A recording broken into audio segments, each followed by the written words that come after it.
A continuación, presentaré la disertación sobre el control de cambio, de acuerdo a la asignación del módulo de Finanzas Internacionales del posgrado de Finanzas de la UDO.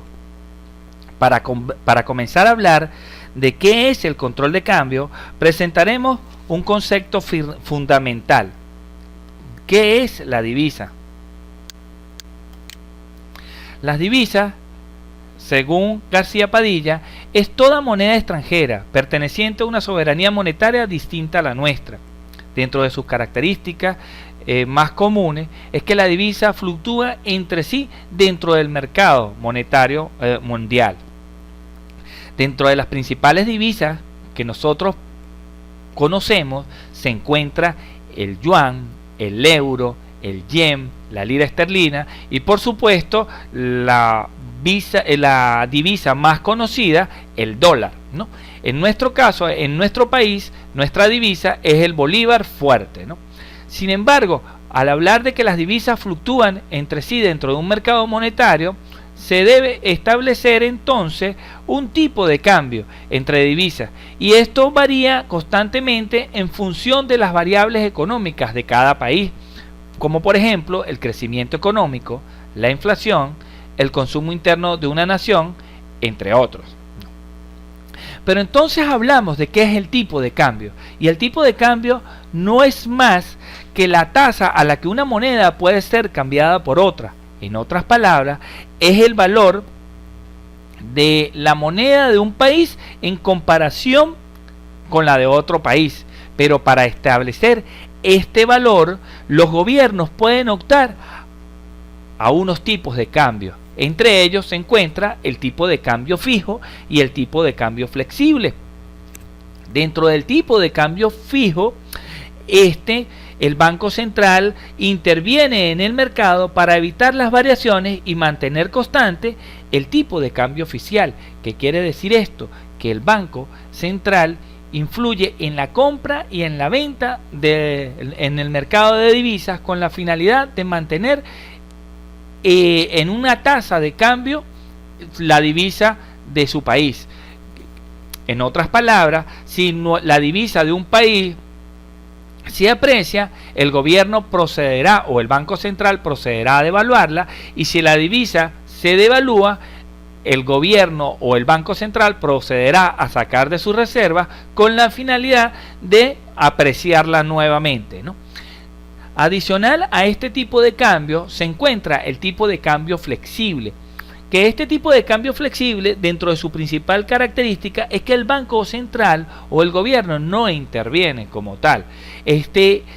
El precio de la divisa se determina por el mercado privado a través de la ley de oferta y demanda, y este tipo de cambio se le denomina muy comúnmente un tipo de cambio autocorrectivo. De la fusión de estos dos tipos de cambio nace un tercer tipo de cambio, que es el tipo de cambio de flotación controlada, que se habla de un rango donde debe oscilar la divisa para el gobierno. Sin embargo, el gobierno es el que puede optar a cualquiera de estos tipos de cambio, pero cuando la divisa del país se ve comprometida o el país presenta problemas financieros y adicionalmente su balanza de pago presenta un saldo negativo, se debe aplicar un control de cambios. ¿Qué es un control de cambio? Un control de cambio no es más que un conjunto de medidas acordadas entre el Gobierno Nacional, el Ministerio de Finanzas y el Banco Central con la finalidad de regular oficialmente la compra y venta de las divisas de un país, de tal manera que los mecanismos normales de oferta y demanda queden totalmente o parcialmente fuera de operación y en su lugar se debe aplicar reglamentaciones administrativas para la compra y venta de las divisas en el país, ¿no?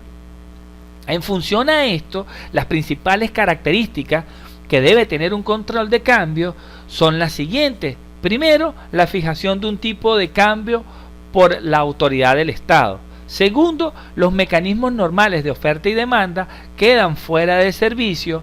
La reglamentación administrativa para su control es aplicada solo por el Estado, y por supuesto hay una restricción en la entrada y la salida de divisas, ¿no? Dentro de las ventajas que puede traer un control de cambio, se habla de la garantía de la provisión de dólares para los bienes de consumo masivo y para la importación de bienes y servicios esenciales, ¿no? Protege la fuga de capitales por parte de los agentes económicos, induce a una estabilización y reducción de la tasa de interés en el país, controla y acrecienta las reservas internacionales del país porque se utilizan las divisas solo para lo estrictamente necesario, evita un colapso en las relaciones económicas del país con el extranjero, ya que el gobierno envía un mensaje que está buscando mecanismos para mantenerse solvente y cumplir sus compromisos, por ejemplo en el pago de la deuda. Puede poner una balanza de pago o busca colocar la balanza de pago en positivo, lo que puede conllevar a un control de precios para evitar la especulación por parte de los agentes económicos.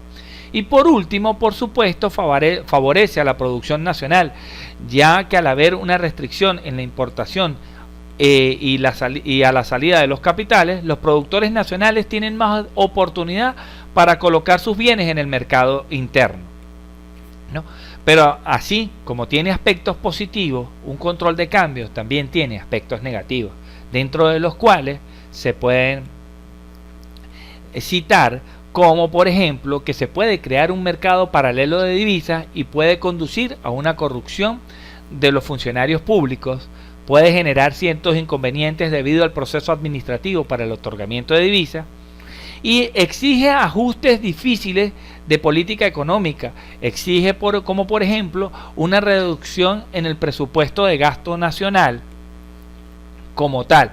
Ya al haber visto lo que es un control de cambio, cuáles son sus características y sus ventajas y desventajas, vamos a proceder a hablar cuáles son los tipos de control de cambio que pueden aplicar algunos países o se han aplicado en algunos países. Y se habla de un control de cambio absoluto, que es la reglamentación total de la oferta y la demanda de las divisas.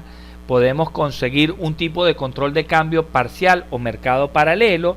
Aquí en este tipo de control de cambio parcial se establece un control de cambio parcial para la oferta y la demanda de las divisas de los bienes esenciales y se crea un mercado marginal con la finalidad de que las personas accedan a este mercado y puedan adquirir las divisas.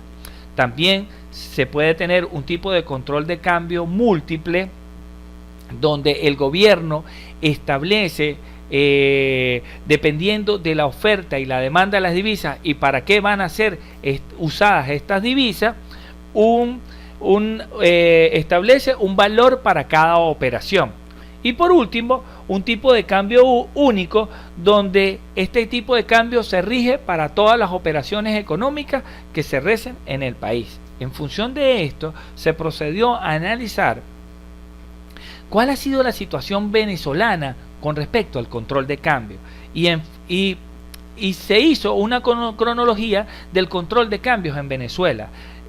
Nótense que empezamos desde la fecha del 1929, cuando la paridad cambiaria era de $1, un bolívar equivalía al precio de $1, ¿no?